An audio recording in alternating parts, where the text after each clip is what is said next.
வையத்துள் வாழ்வாங்கு வாழ்பவன் வான் உரையும் தெய்வத்துள் வைக்கப்படும் என்றார் வான்புகழ் வள்ளுவர்.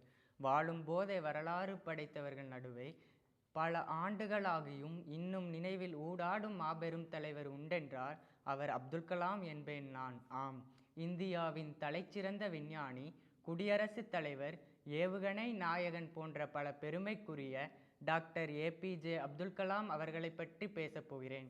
1931ஆம் ஆண்டு அக்டோபர் மாதம் 15ஆம் நாள் ராமேஸ்வரத்தில் பிறந்தார். 1955ஆம் ஆண்டு விண்வெளி ஆய்வு குறித்த பொறியியல் படிப்பை சென்னையில் உள்ள MITயில் சேர்ந்து படித்தார். பின்னர் முதுகலை பட்டமும் பெற்றார். பல ஏவுகணைகளை பறக்கவிட்டு இந்தியாவிற்கு பெருமை சேர்த்ததால் இந்தியாவின் ஏவுகணை நாயகன் என அழைக்கப்படுகிறார். இந்தியாவின் 11வது குடியரசுத் தலைவராக ஜூலை 25ஆம் நாள் 2002இல் பதவியேற்றார். பத்மபூஷன், பத்ம விபூஷன், பாரத ரத்னா போன்ற பல விருதுகளை பெற்ற பெருமைக்குரியவர். அக்னி சிறகுகள், இந்தியா 2020, அப்புறம் பிறந்தது ஒரு புதிய குழந்தை போன்ற பல நூல்களை எழுதியுள்ளார். 1999ஆம் ஆண்டு பொக்ரான் அணு ஆயுத சோதனையில் முக்கிய பங்காற்றி உள்ளார்.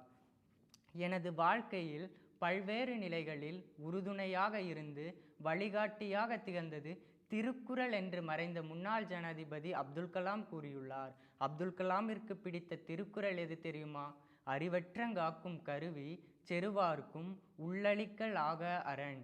அறிவு அழிவு வராமல் காக்கும் கருவியாகும், அன்றியும் பகைவராலும் அழிக்க முடியாத அரணும் அதுவே ஆகும்.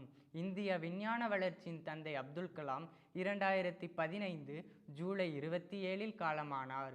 பிறக்கும் போது ஏழ்மையாக பிறக்கலாம், ஆனால் இறக்கும் போதும் ஏழ்மையாக இறந்தால் அது உன் தவறு என்று சொன்ன கனவுகளின் காதலன் என அழைக்கப்படும் ஏபிஜே அப்துல் கலாம் சொல்லுகிறார். நமது பிறப்பு ஒரு சம்பவமாக இருக்கலாம், ஆனால் இறப்பு ஒரு சரித்திரமாக இருக்க வேண்டும். கனவு காணுங்கள், ஆனால் கனவு என்பது நீ தூக்கத்தில் காண்பது அல்ல. உன்னை தூங்க விடாமல் செய்வது எதுவோ அதுவே லட்சிய கனவு. நம்பிக்கை நிறைந்த ஒருவர் யார் முன்னும் எப்பொழுதும் மண்டியிடுவது இல்லை. நம் அனைவருக்கும் ஒரே மாதிரியான திறமை இல்லாமல் இருக்கலாம், ஆனால் திறமையை வளர்த்து கொள்ள ஒரே மாதிரியான வாய்ப்புகள் உள்ளன. கனவு காண்பவர்கள் அனைவரும் தோற்பதில்லை, கனவு மட்டும் காண்பவர்கள் தான் தோற்கிறார்கள். கஷ்டம் வரும் பொழுது கண்களை மூடாது, அது உன்னை கொன்றுவிடும். கண்ணை திறந்து பார், அதை நீ வென்று விடலாம். உன் கைரேகையை பார்த்து எதிர்காலத்தை நிர்ணயித்து விடாதே, ஏனென்றால் கையே இல்லாதவனுக்கு கூட எதிர்காலம் உண்டு.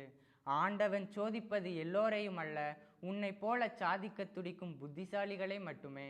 அழகை பற்றி கனவு காணாதீர்கள், அது உங்கள் கடமையே பாழாக்கிவிடும். கடமையை பற்றி கனவு காணுங்கள், அது உங்கள் வாழ்க்கையே அழகாக்கும். தன்னை முட்டாள் என உணருபவன் புத்திசாலி ஆகிறான், தன்னை புத்திசாலி என பெருமிதம் கொள்பவன் முட்டாள் ஆகிறான்.